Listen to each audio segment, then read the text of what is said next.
Rabu.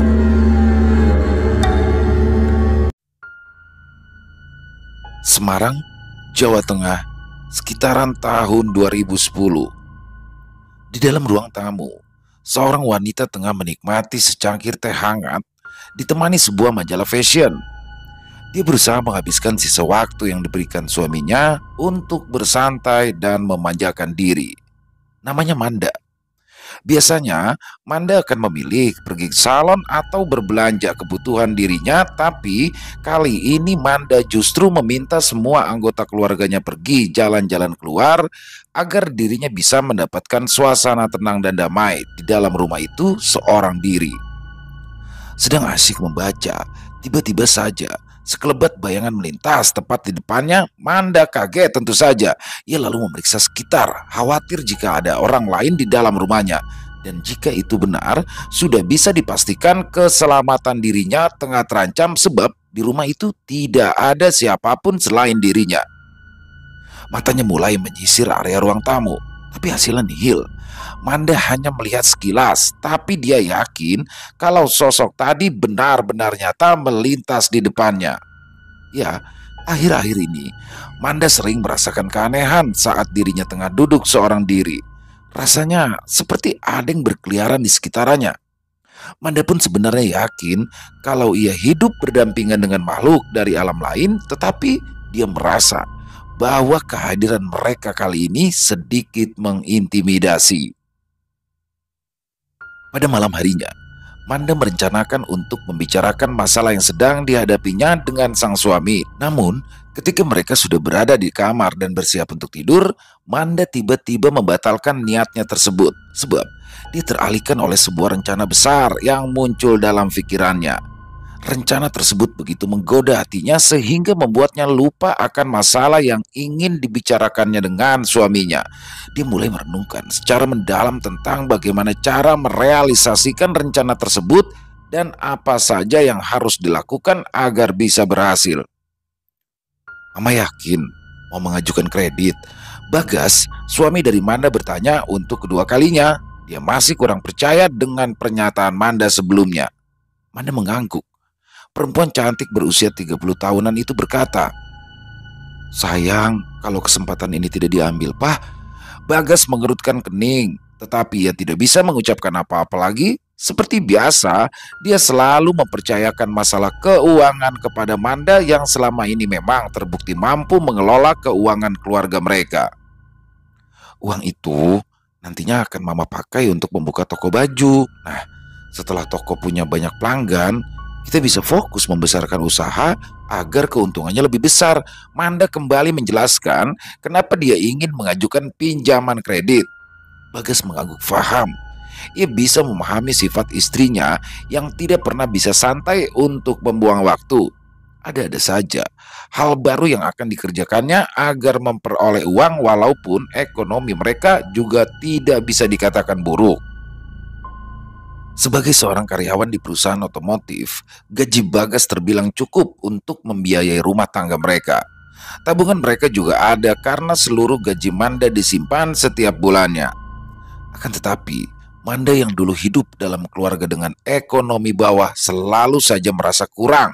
Dia seolah seperti tak pernah puas walaupun kehidupannya sudah meningkat lebih baik dibanding dulu. Dia tak mau kalau anaknya juga harus mengalami nasib yang sama. Ya, asal Mama nggak kecapean, Papa sih oke-oke aja. Manda tersenyum lebar. Ia langsung memeluk suaminya erat. Tingkah Manda segera disambut protes oleh putri kembar mereka yang iri melihat kemesraan kedua orang tuanya. Bagas selalu merentangkan kedua tangan, memberi isyarat pada Ayu dan Ayah agar ikut berpelukan. Warga yang kebetulan melintas di pinggir jalan menggeleng pelan melihat kelakuan keluarga Manda di teras rumah. Ya, para tetangga sudah tahu keluarga itu hidup sangat harmonis, saling mencintai satu sama lain. Keluarga Bagas dan Manda tinggal di sebuah komplek perumahan yang cukup ramai. Rumah yang diwarisi Bagas dari orang tuanya itu memiliki halaman luas dan berada tepat di tepi jalan utama komplek. Ada sebuah pasar kecil di sana yang memudahkan warga untuk berbelanja kebutuhan sehari-hari. Perekonomian di komplek itu juga lumayan bagus karena kebanyakan penghuninya adalah pegawai negeri dan karyawan swasta di perusahaan besar. Manda sendiri bekerja sebagai teller atau kasir di sebuah bank. Dia cekatan, pintar, serta mudah bergaul sehingga banyak orang yang menyukai Manda. Wajahnya yang cantik terlihat bertambah menarik jika Manda tersenyum. Gigi gingsulnya membuat Manda jadi lebih manis. Suaminya, Bagas, cenderung tidak banyak bergaul selain di tempat kerja. Tetapi perpaduan sifat Manda yang ceria dan Bagas yang pendiam membuat keluarga mereka cukup harmonis. Pernikahan keduanya sudah hampir 8 tahun dengan dua putri kembar bernama Aya dan Ayu. Keduanya bersekolah di sebuah sekolah dasar yang tidak jauh dari rumah. Manda yang bertugas mengantar anaknya berangkat sekolah sekaligus ia berangkat kerja. Pulang sekolah nanti akan ada tetangga yang menjemput Aya dan Ayu. Setelah Manda pulang bekerja, ia mampir sebentar di rumah tetangga itu untuk pulang bersama anak-anaknya. Sementara Bagas tidaklah setiap hari ada di rumah. Tuntutan pekerjaan membuat Bagas lebih banyak berpergian keluar kota. Hanya di hari Sabtu dan Minggu Bagas ada di rumah. Itu juga yang membuat Manda semakin bertekad membuka usaha sendiri. Dia ingin mengurus anak-anaknya sendiri, tetapi tetap menghasilkan uang tanpa harus meninggalkan rumah. Fasilitas kredit dari bank tempatnya bekerja memberi harapan bagi Manda. Bayangan memiliki usaha sendiri membuatnya segera membujuk Bagas agar diizinkan mengajukan pinjaman. Masalah pembayaran bulanan juga bukan masalah. Setidaknya untuk saat itu, gaji Manda akan dipotong setiap bulan sampai cicilan lunas. Keinginan Manda yang menggebu-gebu membuat Bagas tidak memiliki pilihan lain. Ia pun segera menyetujui permintaan istrinya. Bagaimanapun juga, Bagas sangat menyayangi Manda. Pengajuan kredit yang menggunakan jaminan rumah Bagas segera disetujui oleh bank. Uang senilai ratusan juta itu langsung dimanfaatkan Manda untuk membuka usaha. Manda tidak mau menyewa toko. Ia memilih membangun toko sendiri dengan alasan tak ingin repot memikirkan kontrak tiap tahunnya. Sebuah mobil keluarga juga ia beli untuk memudahkan usaha. Walaupun hanya mobil bekas, setidaknya Manda jadi lebih mudah saat berbelanja stok-stok buat toko. Sementara toko dibangun oleh para tukang, Manda mulai mempersiapkan diri mencari beberapa karyawan yang akan melayani para pembeli sementara ia bekerja di bank. Karyawan itu diperolehnya setelah membuat lowongan kerja di koran setempat. Butuh waktu beberapa lama sampai akhirnya Manda menemukan orang yang sesuai dengan kriterianya. Semua karyawan akan diawasi langsung oleh Nita, teman sekolah Manda dulu. Nita juga bertanggung jawab untuk melaporkan perkembangan toko setiap minggunya. Bagas sempat menunjukkan keberatan begitu Manda menerangkan bahwa dia harus tetap bekerja seperti biasa sedangkan toko itu akan ditangani oleh Nita. Bagaimanapun juga, Nita hanyalah teman lama di sekolah dulu. Mereka sempat terpisah beberapa tahun sebelum akhirnya bertemu lagi. Selain itu, Bagas juga merasa kalau Nita terlalu memanfaatkan kebaikan Manda. Setelah tahu Manda membuka usaha sendiri, Nita selalu saja menempel. Akan tetapi seperti kejadian yang lalu-lalu, Bagas kembali memutuskan mengalah. Manda tahu betul bagaimana cara merayu Bagas agar selalu menyetujui permintaannya. Bulan demi bulan berlalu, toko pakaian milik Manda akhirnya dibuka. Dan tepat seperti dugaan Manda sebelumnya, toko itu sukses menarik minat para pembeli. Mereka puas karena pakaian di toko Manda selalu mengikuti tren terkini. Pelanggan toko semakin banyak. Seiring kesibukan Manda di bank yang juga terus bertambah, Manda pada akhirnya sepenuhnya mempercayakan toko kepada Nita. Laporan keuangan yang biasa dilakukan setiap minggu sekarang diundur menjadi 1 bulan sekali. Sayang, usaha yang pada awalnya tampak cukup menjanjikan mulai berubah ketika memasuki tahun kedua. Masuk angin ya, Mah, tegur Bagas ketika mendapati Manda duduk di atas ranjang sambil memijat-mijat kepalanya. Enggak, Pak, mungkin cuma sedikit kecapean. Manda menjawab pertanyaan suaminya sambil sedikit tersenyum. Beneran gak sakit? Ya kalau sakit sebaiknya segera berobat ke dokter. Bagas tidak bisa dibohongi Manda begitu saja. Dia tahu jika keadaan istrinya sedang tidak baik-baik saja. Manda menggeleng. Cuma kecapean karena sudah beberapa hari ini harus lembur, tapi sampai di rumah masih harus beres-beres lagi. Nanti juga tidur sebentar, Mama pasti enakan lagi kok, Pak. Ya udah kalau gitu, Mama istirahat aja dulu hari ini. Izin saja tidak bekerja supaya bisa tidur lebih lama ya. Usul Bagas, dia mencemaskan kondisi Manda yang tidak bersemangat seperti biasanya. Gak bisa, Pak. Manda langsung menolak usul suaminya. Dia yang sudah berganti pakaian kerja enggan untuk mengajukan permohonan sakit hari ini. Manda masih bersikeras dengan keinginannya. Bahkan dia mengalihkan bahan pembicaraan. Daripada membicarakan itu, bagaimana kalau kita bicara hal lain yang lebih penting? Bagas memandang heran pada Manda. Ada apa memangnya? Pak, bagaimana kalau Papa resign aja dari perusahaan? Ucapan Manda membuat Bagas benar-benar terkejut. Dia tidak pernah menyangka istrinya akan mengajukan permintaan yang sepertinya tidak masuk akal itu. Loh, kenapa Papa harus berhenti kerja? Ya, supaya kita bisa bagi tugas, Pak. Daripada kerja di perusahaan dan harus pergi terus-terusan keluar kota, Mama rasa lebih baik kalau Papa di rumah aja deh sambil ngawasin toko. Toko? Tanya Bagas yang masih tidak mengerti niatan istrinya itu. Kok, kok jadi ngomongin toko? Papa duduk sini dulu dong biar kita bisa ngobrol. Manda menarik tangan Bagas mengajaknya untuk duduk di sampingnya. Hati Mama tuh sebenarnya kurang tenang, Pak, kalau Nita yang ngurus toko. Biarpun dia orang kepercayaan Mama, tapi tetap aja ada yang kurang. Papa kan udah bilang hal yang sama waktu Mama memutuskan mempekerjakan Nita waktu itu. Tegur Bagas belak-belakan karena dia memang sudah memperingatkan Manda sebelumnya. Iya, Mama ngaku salah, nggak dengerin Papa.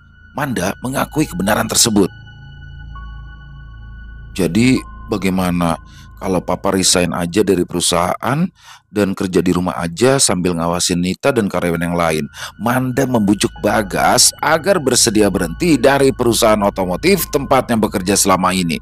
Berbagai alasan digunakannya untuk melemahkan tekad si suami. Bagas tidak langsung mengiyakan permintaan Manda. Sejujurnya ia merasa berat untuk berhenti begitu saja. Terlebih ia sudah bekerja cukup lama di sana. Papa pikir-pikir dulu ya, laknya. Akan tetapi Manda tidak memberikan kesempatan pada Bagas untuk berpikir lebih lama. Ia memaksa kepada suaminya agar segera berhenti secepatnya. Uang pesangon Papa kan nantinya bisa kita gunakan untuk memperbesar toko. Bujuk Manda sekali lagi pada Bagas. Semua kan demi kebaikan keluarga kita juga, Pak. Dari Bagas berkerut dalam, ia mulai merasa ragu. Ayo dong, mau sampai kapan Papa kerja aja di bawahan, dibentak-bentak terus sama bos kalau hasilnya nggak sesuai target. Lebih baik kan jadi bos usaha kita sendiri. Bujukan dengan setengah paksaan Manda pun akhirnya berhasil dan membuat Bagas keluar dari perusahaan otomotif. Uang pesangon yang didapatkannya itu diserahkan seluruhnya kepada Manda dengan tujuan memperbesar modal toko pakaian yang akan dikelolanya nanti. Bagas tidak tahu kalau sebenarnya toko milik Manda ini mulai bermasalah. Istrinya itu tak lagi mendapatkan keuntungan, justru harus menombok sekian juta di tiap bulannya untuk membayar para karyawan. Keadaan masih bertambah buruk. Walaupun Bagas sudah memberikan tambahan modal, ada saja masalah yang membuat toko menderita kerugian cukup besar. 2 orang karyawan akhirnya dipecat Bagas karena ketahuan mencuri uang di kas kasir. Pantas saja, uang setoran sering kurang karena ada yang mencurinya. Bagas pun di sini semakin kesal ketika ia tahu karyawan lain yang masih tersisa ternyata juga tidak jujur. Harga pakaian dinaikkan berkali-kali lipat daripada harga sebenarnya sehingga calon pembeli pun mundur. Toko Manda akhirnya dikenal sebagai toko yang menjual pakaian dengan harga tidak masuk akal. Pembeli pun tidak mau lagi datang karena kapok. Seolah belum cukup, kepala Bagas pun jadi bertambah pusing ketika ia memeriksa stok toko. Banyak barang yang hilang tanpa bisa dijelaskan siapa yang mengambilnya. Kita pasang CCTV aja, ucap Bagas geram malam itu saat mereka bersiap untuk makan malam. Manda memandang meja makan yang hanya diisi dengan beberapa lauk sederhana. Tidak ada lagi ayam dan daging, hanya ada tahu serta tempe yang dimasak seadanya. Kita itu bisa tambah rugi kalau tidak memasang CCTV, ucap Bagas. Tapi kan harganya mahal, Pak, sahut Manda lesu. Kita itu masih belum sanggup membelinya. Kita kan masih punya sisa keuntungan toko kan? Bagas di sini mulai sedikit was-was. Ya kan uang itu bisa kita gunakan untuk beli CCTV. Manda tertunduk, bahunya bergetar, yang disusul dengan isakan pelan. Bagas terkejut melihat istrinya menangis terisak. Hah? Ada apa sih, Mah? Mama nggak malu itu kelihatan anak-anak. Bagas bertanya sambil mengingatkan Manda kalau ada Ayu dan Ayah yang melihat kelakuan ibunya. Tangisan Manda justru semakin nyaring sampai akhirnya Bagas terpaksa meminta kepada anak-anak agar masuk ke dalam kamar setelah selesai makan. Manda masih menangis keras, bahunya berguncang hebat ketika Bagas memeluknya erat. Mata Manda merah juga tampak sembab karena terlalu lama menangis. Malam itu, akhirnya Manda mengaku kalau dia sudah terlilit hutang, bukan hanya hutang pada bank, akan tetapi juga pada beberapa rentenir yang meminjamkan uang dengan bunga yang cukup tinggi. Bagas sangat terkejut mendengar semua itu. Selama ini ia mengira keuangan mereka itu baik-baik saja, ternyata Manda justru memiliki banyak sekali hutang. Hutang untuk apa sih, Mah? Tanya Bagas dengan nada kecewa. Untuk menutupi kerugian toko selama ini, Pak. Aku Manda. Bagas sebenarnya ingin marah, tetapi masih berusaha menahan diri. Jadi, toko kamu itu sebenarnya tidak menghasilkan keuntungan selama ini? Bukan begitu. Awal-awal buka keuntungannya besar, tapi akhir-akhir ini toko jadi banyak masalah. Papa sendiri kan sudah tahu bagaimana keadaannya. Bagas menarik nafas panjang untuk menenangkan perasaan. Bagas tahu keadaan toko memang menyedihkan, tapi ia pikir itu karena ia baru belajar mengelolanya. Sebenarnya berapa sih utang Mama? Banyak, Pak. Manda mengambil tisu untuk mengusap air mata yang masih menetes. Mama udah jual semua perhiasan tapi belum cukup. Gaji Mama juga sudah tidak bisa diharapkan, Pak.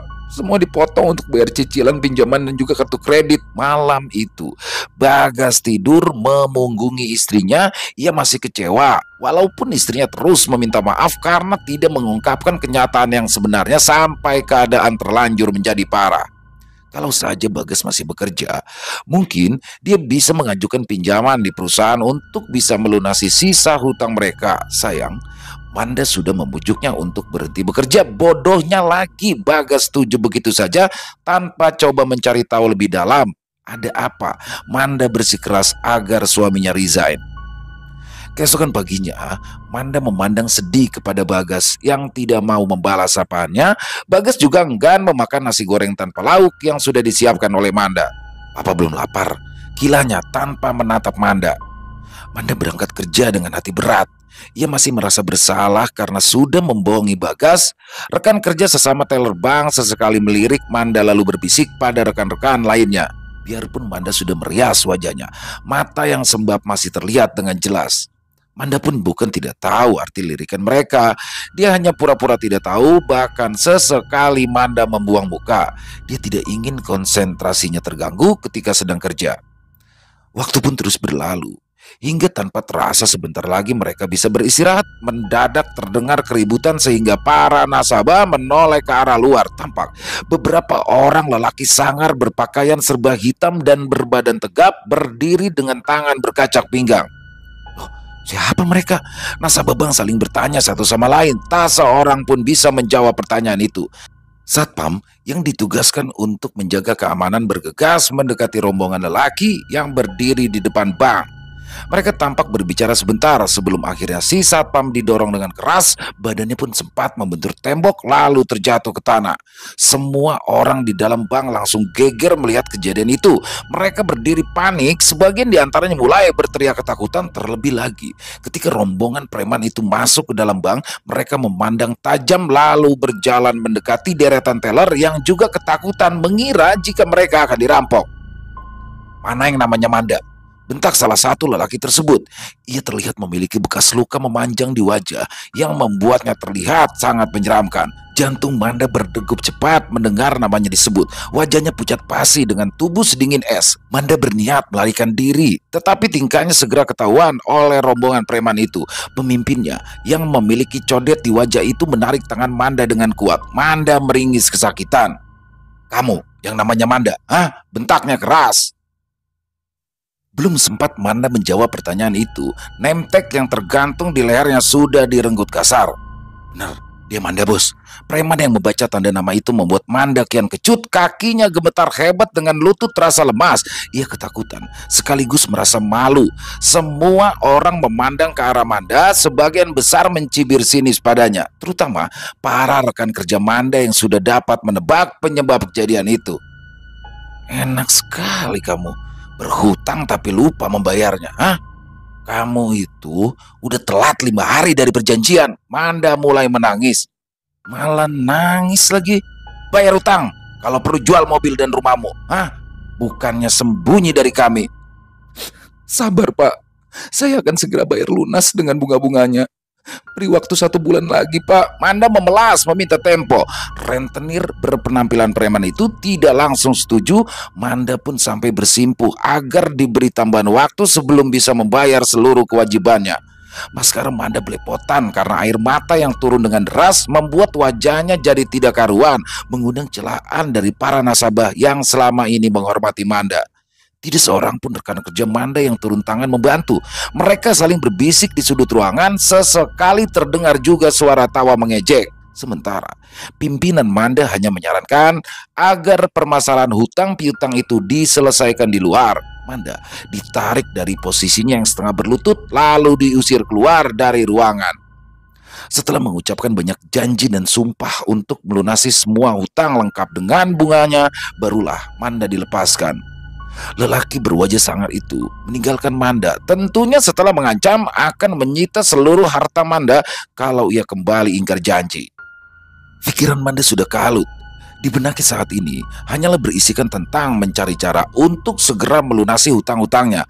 Manda pun segera mengajak suaminya berdiskusi dengan tujuan untuk mencari solusi. Hah? Pesugihan? Shh, apa? Jangan nyaring-nyaring dong ngomongnya. Manda bergegas menutup mulut sang suami. Nanti ada yang denger. Ya kenapa harus pesugihan, mah? Bagas menepis tangan Manda. Kita kan masih bisa jual rumah ini untuk bayar utang. Jual rumah? Lalu kita tinggal di rumah kontrakan yang sempit. Tukas Manda yang tampak sangat keberatan dengan usulan suaminya. Ya mau bagaimana lagi? Cuma itu kan cara satu-satunya supaya kita bebas dari hutang. Pak, jangan, Pak. Kasihan anak-anak, Pak. Manda jelas tidak mau kalau harus hidup mengontrak. Ya daripada harus melakukan pesugihan, memangnya Mama rela menumbalkan ayah atau ayu? Atau jangan-jangan Mama mau numbalin Papa ya? Mata Bagas menyipit penuh rasa curiga. Ih, Papa itu tenang aja deh. Pesugihan ini itu tidak membutuhkan tumbal nyawa sama sekali. Manda buru-buru menjelaskan bahwa pesugihan yang dipilihnya hanya membutuhkan beberapa ritual serta memberikan sesaji pada malam-malam tertentu saja. Bagas sudah tidak bisa menolak lagi. Manda yang memohon-mohon sambil menangis membuatnya langsung mengiyakan permintaan itu. Setelah Bagas setuju, Manda pun segera mempersiapkan keberangkatan mereka. Hari itu juga Ayu dan Ayah dititipkan pada tetangga selama beberapa hari. Toko pun ditutup dengan alasan pergi berziarah keluar kota. Setidaknya Manda jujur, dia dan Bagas memang akan pergi keluar kota, tepatnya ke sebuah desa yang terletak tak jauh dari kaki Gunung Merbabu. Keduanya pun langsung pergi siang itu juga dengan menggunakan sepeda motor. Perkiraan Bagas, perjalanan mereka ke Gunung Merbabu hanya berkisar 2 atau 3 jam saja. Tapi perkiraan itu ternyata meleset. Baru setengah perjalanan, mereka harus berhenti karena hujan deras yang tiba-tiba saja turun. Hujan yang tidak biasa, karena waktu itu masih musim kemarau. Bahkan sebelumnya, langit masih sangat cerah sebelum hujan mendadak turun. Bagas dan Manda yang tak memakai jas hujan terpaksa harus berteduh di sebuah warung kosong. Beruntung, keduanya menemukan warung tersebut karena sekarang mereka berada di jalanan yang sangat sepi. Ini bener jalan ke rumah dukun itu, mah? Tanya Bagas sambil menggigil kedinginan. Pakaiannya basah karena tampias hujan. Ya, kata temanku memang di sekitaran sini tempatnya, Pak. Manda melihat ke sekeliling, hanya ada deretan pohon besar dengan daun yang rimbun. Sudah, kalau begitu kita istirahat saja dulu, nunggu hujan reda, ucap Bagas kemudian. Hujan ternyata tidak segera reda. Hampir 2 jam mereka menunggu sampai hujan sisa gerimis saja. Matahari sudah hampir tenggelam. Mereka pun terpaksa melanjutkan berkendara di saat maghrib. Motor Bagas melaju pelan, sementara Manda memberitahukan jalan mana saja yang harus mereka tempuh untuk sampai ke rumah dukun pesugihan. Hari sudah benar-benar malam ketika keduanya sampai di desa tujuan. Rumah-rumah yang terbuat dari kayu berjajar rapi sepanjang jalan desa, tetapi tak seorang pun terlihat berada di luar rumah. Suasananya begitu mencekam. Terus saja, Pak, rumah dukunnya ada di ujung desa. Manda menunjuk jalan berbatu yang ada di depan. Bagas menuruti petunjuk Manda. Motor mereka berjalan hati-hati. Ada perasaan tidak nyaman yang membuat Bagas memilih untuk tetap bersikap waspada. Desa itu terlalu sepi. Penerangan listrik tampaknya belum sampai ke sana sehingga rumah-rumah yang ada diterangi lampu teplok. Pemandangan yang aneh, mengingat seharusnya listrik sudah masuk desa, terlebih lagi para penghuni desa juga memilih berdiam diri di dalam rumah begitu hari mulai gelap. Motor Bagas semakin pelan. Ketika mulai memasuki jalanan yang semakin sempit, di kiri kanan jalan tumbuh tanaman jambu batu. Manda menepuk bahu Bagas sebagai isyarat agar mereka berhenti. Pak, itu rumahnya, Pak. Rumah kecil itu tersembunyi di antara pohon yang tumbuh subur di pekarangan. Bagas pun harus memincingkan mata terlebih dahulu sebelum bisa melihatnya dengan jelas. Bagas meneguk ludah dengan susah payah. Dilihat sepintas saja sudah terasa aura seram dari rumah yang ada di depan mereka.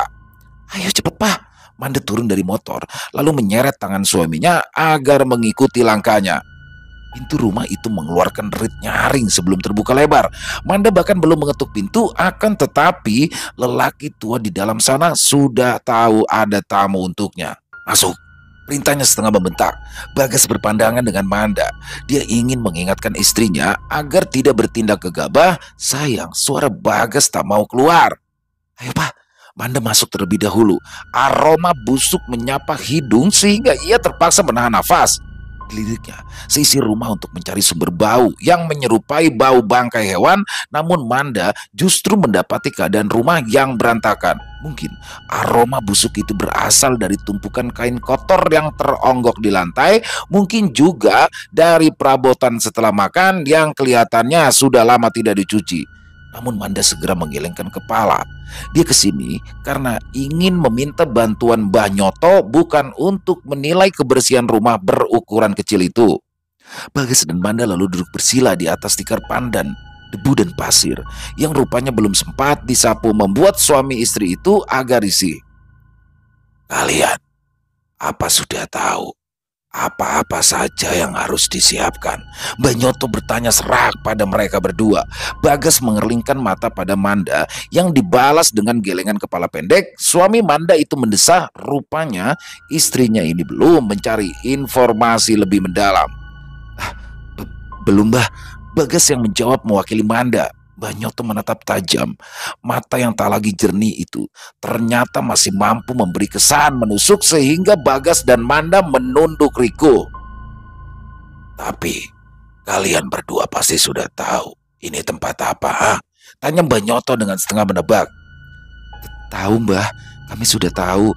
Manda menyahut lebih dulu dari Bagas. Kami sangat membutuhkan bantuan Mbah supaya bisa melunasi semua hutang-hutang kami, sambung Manda. Mbah Nyoto mengusap jenggotnya yang sebagian besar sudah memutih. Tidak ada yang berani bersuara. Baik Manda maupun Bagas memilih menunggu Mbah Nyoto berbicara lebih dulu.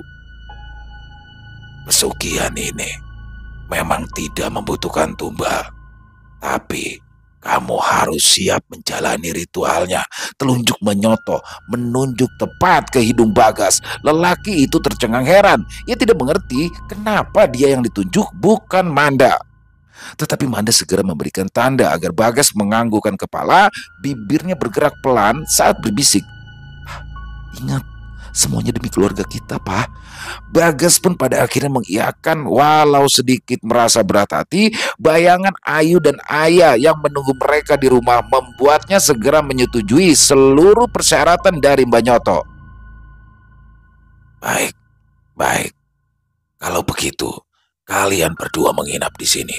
Ritual akan kita lakukan esok malam. Manda meringis meminta maaf kepada Bagas karena mereka harus menginap di ruangan sekecil itu, namun Bagas hanya menarik nafas lalu mengusap-usap kepala sang istri. Mereka berdua tidur sebisanya di atas tikar kotor. Lebih tepat jika dikatakan tidur ayam, sebab sebentar-sebentar keduanya harus terbangun. Baik Bagas maupun Manda bangun dengan tubuh terasa gatal keesokan harinya.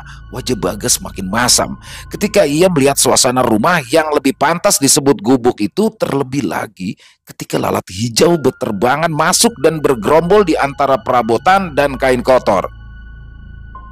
"Mau kemana?" tegur Mbak Nyoto begitu melihat Bagas keluar dari pintu.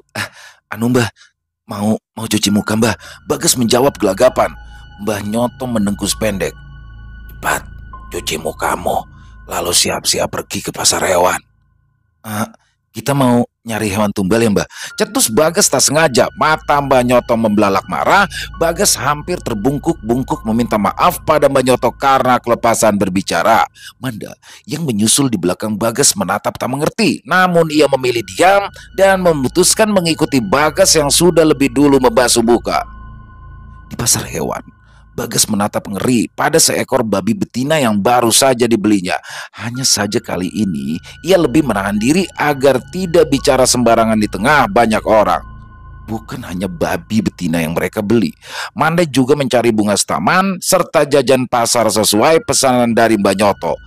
2 helai kain hitam pekat menjadi belanjaan terakhir mereka sebelum memutuskan pulang ke rumah Mbak Nyoto.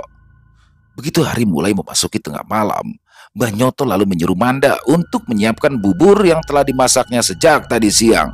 Tempayan berisikan air dan bunga setaman sudah disiapkan di dalam sebuah gua gelap. Hanya ada satu lampu teplok yang menjadi sumber penerangan di tempat itu. "Masukkan hati babi yang sudah kamu cincang sampai halus ke dalam bubur. Tambahkan juga semua darahnya." Mbah Nyoto memberikan perintah yang langsung dikerjakan Manda dengan patuh. Bagas yang sudah memakai kain hitam yang dililitkan di tubuhnya itu meneguk ludah yang mendadak terasa pahit. Tadi siang Mbah Nyoto sudah menjelaskan dia harus bersemedi seorang diri di tempat tersebut. Manda dan Mbah Nyoto hanya boleh menunggu jauh dari tempat Bagas berada, selebihnya tergantung pada Bagas. "Habiskan ya Pak," Manda berbisik pelan. Ia meremas lengan Bagas sebelum mengiringi Mbah Nyoto meninggalkan gua. Manda sebenarnya tidak tega melihat suaminya harus menyantap habis hati dan juga darah babi mentah begitu saja. Akan tetapi semua sudah terlanjur terjadi. Bagas harus menyelesaikan ritual itu sampai selesai agar mereka bisa memperoleh kekayaan. Bagas duduk bersila di atas batu datar. Jantungnya berdebar keras ketika api obor meliuk-liuk tertiup angin malam. Matanya dipaksa untuk terus terpejam sementara mulutnya terus mengucapkan mantra untuk memanggil Raja Siluman penguasa gua. Keringat dingin menetes perlahan di punggung Bagas ketika ia merasakan angin malam semakin kencang. Suaranya berderu keras di telinga Bagas, menyerupai teriakan permintaan tolong dari sosok yang tak terlihat. Bagas masih terus mencoba menguatkan hati. Mulutnya semakin keras merapal mantra sampai akhirnya terdengar lolongan anjing hutan dari kejauhan. Itu pertanda Bagas harus mulai memakan bubur babi mentah sampai habis tanpa memuntahkannya sedikit pun. Mata Bagas terbuka perlahan. Ia memandang baskom berisikan bubur darah dan hati babi lalu ke arah tempayan yang berisikan bunga taman. Tangan Bagas bergetar hebat saat ia meraih sendok daun pisang. Perlahan Bagas mulai menyedok bubur berbau menyengat itu, kemudian mendekatkannya ke mulut. Mulutnya terbuka lebar, bersiap menelan bubur. Tetapi hanya di situ saja bubur darah babi tak sempat masuk ke dalam mulut karena Bagas terlanjur muntah terlebih dahulu. Ya, dia muntah hebat. Semua makanan yang ditelannya tadi siang langsung berhamburan dan mengotori batu tempat Bagas duduk. Baskom berisi bubur berbau amis darah terlempar ke lantai gua. Isinya tumpah, tak tersisa sedikit pun di baskom tersebut. Mbah Nyoto yang sudah merasakan adanya hal yang tidak beres pun bergegas masuk ke dalam gua. Ia mendorong Bagas kuat-kuat lalu memakinya. Berbagai umpatan kotor keluar dari mulut Mbah Nyoto. Ia mengamuk lantas mengusir Bagas dan Manda. "Jangan pernah datang lagi ke sini," raung Banyoto murka. "Pergi kalian." Manda bergegas membantu suaminya berdiri. Mereka berdua berlari terbirit-birit ke rumah Banyoto untuk mengambil sepeda motor dan bergegas pulang. Semenjak kejadian itu, Manda pun semakin frustasi. Kegagalan itu membuat satu-satunya jalan keluar yang ia yakini akan membawa kemudahan kini tertutup rapat. Wajah Manda semakin hari pun tampak tambah pucat setelah pulang dari rumah Banyoto. Dia tidak pernah bisa tidur nyenyak lagi. Sebagian besar sibuk karena memikirkan tumpukan hutang. Manda juga dipaksa mengundurkan diri dari bank oleh pimpinannya karena mereka semua merasa terganggu. Semua disebabkan oleh para penagih hutang yang selalu saja datang meneror Manda di bank. Nasabah juga terganggu karena para preman yang membuat keadaan bank menjadi rusuh.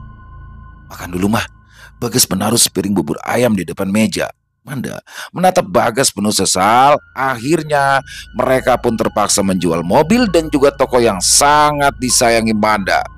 Rumah yang mereka tempati sekarang juga sudah akan dijual. Sebentar lagi, mereka semua harus pindah ke rumah kontrakan yang sempit. Akan tetapi, setidaknya Bagas tidak pernah menyalahkan Manda. Dia tidak lagi merasa kecewa, biarpun Manda sudah membuat keluarga mereka terbelit hutang sehingga harus menjual seluruh aset. Bagas juga tidak mau menyalahkan Manda, walau dia sempat terseret ke arah yang sesat. Hampir saja mereka terjerat dalam pesugihan kalau saat itu Bagas tidak gagal dalam melaksanakan ritual. "Jangan bengong. Ayo, cepat dimakan buburnya selagi panas," tegur Bagas yang bisa merasakan tatapan Manda ke punggungnya. Manda mengangguk pelan. Ia meraih sendok, bersiap untuk sarapan bubur ayam yang telah disiapkan Bagas. Prang! Suara mangkok pecah, diiringi jeritan Manda membuat Bagas berbalik kaget. Istrinya menjerit ketakutan dengan tangan menunjuk-nunjuk ke arah bubur yang sudah tumpah di lantai. "Kenapa sih kok bisa jatuh sih mah?" Gumam Bagas heran. Ia berniat untuk membersihkan lantai yang kotor, tetapi Manda menahannya. "Jangan, jangan sentuh itu Pak, itu darah Pak." "Darah?" Bagas tidak mengerti apa yang diucapkan oleh Manda. "Ini bubur nasi campur suiran ayam Mama, gak ada darah." Namun Manda masih menatap ketakutan, bahkan bola matanya berputar ke atas disusul dengan tubuhnya yang terjatuh lemas. Bagas bertindak sigap. Ia berhasil menangkap Manda yang pingsan lalu membawanya ke kamar. Ia mengira kalau Manda masih trauma akibat kejadian beberapa hari kemarin ketika istrinya harus mengaduk darah dan hati babi mentah ke dalam bubur. Mungkin setelah beristirahat beberapa saat, Manda akan kembali pulih seperti biasa lagi. Sayangnya, dugaan Bagas salah. Manda tidak juga pulih. Dia justru menjadi penakut dan kerap kali berteriak histeris. Manda menjerit-jerit meminta tolong dan selalu berkata jika ada sosok mengerikan dengan tubuh berlumuran darah berjalan mendekatinya, bukan hanya tampak menakutkan, sosok itu juga berbau amis darah sehingga Manda tak bisa makan sama sekali. Minuman yang sempat masuk ke dalam tubuhnya pun kembali dimuntahkan karena Manda yang tak tahan mencium amis darah dari sosok yang selalu saja mengikutinya. Tubuh Manda kian kurus, rambutnya pun rontok parah. Sosok Manda yang dulunya cantik kini terlihat memprihatinkan. Tetangga yang berniat baik untuk mengunjungi Manda selalu saja diusir. Manda ketakutan melihat orang yang datang. Di matanya mereka terlihat seperti siluman dengan wujud menyeramkan. Bagas hampir kehilangan akal menenangkan Manda. Dia tidak bisa membawa Manda berobat ke rumah sakit karena istrinya terus memberontak. Salah satu mantri yang bersedia datang ke rumah Bagas juga menyerah. Infus yang dipasang untuk mengganti cairan tubuh Manda justru direnggut paksa. Darah ikut menyembur keluar bersama jarum infus. Mata Manda berputar ketakutan setiap saat. Ia tidak bisa lagi mengenali suami dan anak-anaknya. Bagas yang hampir putus asa akhirnya mendapatkan pertolongan. Tetangga yang merasa iba melihat keadaan Manda lalu mengajak Bagas pergi ke rumah Haji Soleh. Ternyata rumah Haji Soleh tidaklah terlalu jauh. Lelaki tua dengan wajah teduh itu bersedia datang ke rumah Bagas untuk menengok Manda. Sesampainya di sana, Haji Soleh menggelengkan kepala karena prihatin. Manda yang sudah kurus kering meringkuk ketakutan di sudut kamar. Ia menyeringai ke arah Pak Haji Soleh tanpa mengucapkan apa-apa, hanya pandangan matanya saja yang mewakili betapa kalut perasaan Manda saat itu. Boleh minta air putih, pinta Haji Soleh pada Bagas yang berdiri di sampingnya. Bagas pun segera menyiapkan segelas air putih yang diminta oleh Haji Soleh. Dia tak bisa berbuat banyak ketika Haji Soleh memulai rukyah. Manda menjerit kepanasan, menangis kesakitan, lalu berteriak marah. Semua silih berganti ia lakukan sementara Haji Soleh terus membacakan ayat-ayat suci. Badan Manda mengejang dengan kuat. Terdengar suara mengorok dari tenggorokannya yang disusul dengan muntahan lalu terbaring lemas. Manda tidak pingsan. Kesadarannya masih ada, namun matanya tak lagi memandang bengis, justru berkaca-kaca penuh kesedihan. Bagas bergegas membersihkan wajah Manda dengan menggunakan sapu tangan bersih. Dia juga membantu istrinya untuk menelan air putih yang telah dibacakan doa. Pelan-pelan saja Mas Bagas, Haji Soleh tersenyum mencoba menenangkan. Jangan sampai nanti Mbak Mandanya tersedak ya. Bagas mengangguk. Air putih itu diminum perlahan sampai akhirnya habis. Manda lalu berusaha untuk duduk. Tubuhnya ditopang tumpukan bantal untuk menyeimbangkan posisi. Terima kasih, bisik Manda lirih. Matanya yang tadinya selalu melihat penampakan menakutkan, kini sudah berangsur normal. Dia juga tidak lagi mencium aroma busuk yang hampir saja membuatnya gila. Haji Soleh menanggapi ucapan terima kasih Manda dengan senyumnya yang tenang. Di usianya yang sudah mulai senja, Haji Soleh sudah sering kali mendapati kejadian yang hampir mirip. Dia mengerti, tetapi memutuskan untuk pura-pura tidak mengerti. Bukannya menegur Manda yang hampir saja musyrik dan menduakan Allah, Haji Soleh justru mengingatkan pasangan Manda dan Bagas bahwa kasih sayang Allah sangat-sangat luas. Tutur kata Haji Soleh yang tidak menghakimi perbuatan mereka ternyata berhasil menyentuh hati Manda dan juga Bagas. Suami istri itu kini tersadar bahwa mereka sudah hampir melakukan kesalahan besar. Semua dimulai dari riba, hutang yang membuat usaha Manda tidak berjalan mulus. Ada-ada saja rintangan yang dihadapinya. Selain itu, juga ada orang yang diam-diam ingin melihat Mbak Manda ini hancur, ungkap Haji Soleh. Manda tercengang. Siapa? Siapa itu Pak Haji? Haji Soleh menyebutkan ciri-ciri seseorang yang langsung dikenali oleh Manda. Tentu saja ia kenal orang itu karena mereka yang pernah berpacaran sebelum akhirnya putus. Kenapa? Kenapa dia sangat membenci saya? Manda tidak bisa mengerti. Dulu mereka berpisah dengan cara baik-baik. Tidak ada pertengkaran yang mungkin saja menimbulkan dendam. Selain itu, mantan pacar Manda juga sudah menikah. Kehidupan keluarganya juga terlihat bahagia. Tingkat ekonomi mereka pun juga jauh lebih baik daripada Manda dan Bagas. Sudah, tidak usah Mbak Manda pikirkan terlalu jauh. Cukup tahu saja ya, nasihat Haji Soleh dengan bijak. Akan tetapi, lebih baik kalau Mbak Manda ini mengikhlaskan semuanya dan memulai dari awal lagi. Tentunya dengan jalan yang benar ya.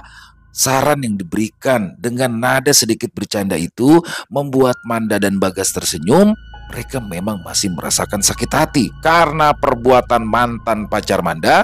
Tetapi seperti yang dikatakan oleh Haji Soleh, akan lebih baik kalau mereka mengikhlaskan semua yang telah berlalu. Lambat laun, mereka berdua pun mampu bangkit dan menata kembali jalan hidup yang sudah terlanjur berantakan. Berbekal bantuan orang dalam, Bagas pun bisa kembali bekerja di perusahaan lamanya. Sekarang, Manda dan Bagas sudah bisa hidup lebih tenang. Seluruh hutang pun sudah bisa dilunasi. Sementara itu, Manda memilih untuk tetap di rumah. Ia memutuskan untuk tidak lagi bekerja di luar dan fokus merawat keluarganya. Meskipun tidak sekaya dulu, setidaknya hati Manda dan Bagas tak lagi merasa gelisah. Manda hanya berharap mantan kekasihnya dulu tidak akan pernah mengganggu kehidupan mereka lagi, dan mereka sudah berusaha memperbaiki diri dengan rutin mengikuti kajian Haji Soleh. Manda yakin bahwa dengan mendekatkan diri kepada Sang Maha Pencipta, segala bentuk kekuatan jahat akan terhalangi dengan sendirinya. Setidaknya dia dan suaminya sudah membentengi diri dengan beribadah. Selesai, wow, luar biasa. Kisah dari Sanum Nareswari, penulis baru kita, dan kisahnya ini keren banget ya. Dan apa sih, ini relate banget sama kehidupan sehari-hari, dan banyak sekali keluarga baru ya, keluarga kecil yang menghadapi kasus-kasus seperti ini. Jadi diawali, padahal awalnya kan udah enak tuh, istrinya kerja di bank, suaminya kerja di otomotif, rumahnya di komplek, jadi kayak kurang apa lagi. Akhirnya karena langkah yang salah yang dia tempuh dengan minjem uang buat jalanin usaha, akhirnya usahanya hancur sampai hampir terperosok. Ya sebenarnya sudah terperosok tapi belum terlalu dalam ya. Hampir saja mereka melakukan ritual pesugihan di kaki Gunung Merbabu. Untungnya gagal. Jadi masih dilindungi lah ya, dilindungi sama Allah. Gagal di situ pesugihannya, ritualnya gagal sehingga mereka harus kembali, dan di endingnya plot twist menurut saya. Jadi ternyata apa yang terjadi selama ini adalah dari mantannya Manda yang mengirimkan serangan-serangan itu. Luar biasa kisahnya dan banyak sekali hikmah yang bisa kita ambil ya dalam kisah barusan. Terutama di sini sih saya menarik membahas satu hal di luar dari segi horor ya, lebih kepada nilai kehidupan. Jadi kesalahan terbesar sebenarnya yang dilakukan oleh Bagas dan Manda, yang pertama jelas Bagas sebagai suami, sebagai laki-laki, dia tidak tegas ya. Jadi semua kemauan istrinya mau salah mau benar dia ikutin, terutama yang dari pesugihan itu. Tapi yang paling saya soroti adalah ketika dia meminjam uang di bank. Terlepas dari riba atau tidak, dia pinjam uang di bank, terus dia membuka usaha, membuat satu usaha yang mana usahanya ini dipegang oleh orang lain. Nah, itu adalah kesalahan terbesar, dan banyak sekali teman-teman saya atau orang di luar sana yang melakukan hal demikian. Jadi bingung mau ngapain nih biar nambah pemasukan, akhirnya melakukan hal itu. Karena yang saya tahu bahwa ketika kita ingin menjalankan suatu usaha atau bisnis, paling tidak minimal 75% ya, minimal 75% kita harus tahu akan bisnis itu, dan 75% kita harus ada di dalam situ. Jadi kalau ketika yang menjalani kesehariannya si Nita atau teman sekolahnya, ya udah selesai sudah pasti. Jadi kalau memang ingin membuat satu usaha, modal utamanya sebenarnya bukan uang ya, tapi lebih kepada kemauan dan kemampuan kita untuk all out di dalam usaha itu. Jadi kalau kita belum bisa masuk ke dalam usaha itu sendiri dan usaha itu yang menjalin orang, mendingan tahan aja dulu, nunggu timing yang tepat. Mungkin itu sih ya menurut saya pribadi. Dan silakan ya buat teman-teman juga yang mungkin punya komentar lain ataupun hanya sekedar saling menyapa, ya silakan bisa menuliskan di kolom komentar. Insya Allah kami akan membalas satu persatu. Dan mudah-mudahan kisah barusan juga bisa menghibur teman-teman, para pecinta penikmat horor misteri. Lebih khusus lagi kepada para subscriber dari channel Ilo Bercerita. Mari kita ambil yang baik-baiknya saja dan dibuang yang buruk-buruknya. Dan kami ingin mengucapkan juga terima kasih kepada seluruh teman-teman yang sudah selalu setia mendukung channel kami, kepada seluruh teman-teman yang sudah selalu hadir di setiap harinya, karena kehadiran teman-teman lah kami selalu bersemangat berkarya di setiap harinya. Buat yang suka dengan video barusan, bisa diklik tombol like-nya, tombol jempolnya, atau bisa juga di-share linknya ke teman-teman yang lain. Buat yang belum subscribe, yuk diklik tombol merah subscribe-nya. Jangan lupa lonceng notifikasinya dinyalakan agar teman-teman selalu mendapatkan notifikasi dari konten-konten yang akan kami upload selanjutnya. Untuk channel Ilo Bercerita ini, kami upload di setiap harinya setiap jam 9 malam waktu Indonesia bagian Barat. Buat teman-teman mungkin yang punya kisah horor misteri ya, yang ingin dibawakan di channel kami atau berkenan dibawakan di channel kami, silakan bisa mengirimkan kisahnya ke nomor telepon yang ada di bawah sini, dan bebas. Dalam bentuk tulisan boleh, dalam bentuk audio boleh, senyamannya teman-teman aja. Untuk yang sudah mengirimkan kisah, kami ucapkan terima kasih. Dan di akhir kata, saya Ilo mengucapkan permohonan maaf apabila mungkin ada kata-kata saya yang salah selama pembawaan kisahnya tadi, ataupun ada kata-kata saya yang kurang berkenan. Saya mohon dibukakan pintu maaf yang seluas-luasnya. Sampai berjumpa lagi di konten-konten kami selanjutnya yang pasti tidak kalah serunya, yang pasti tidak kalah horornya, masih bersama saya Ilo di channel Ilo Bercerita. Salam sehat, sukses selalu untuk kita semua. Wassalamualaikum warahmatullahi wabarakatuh.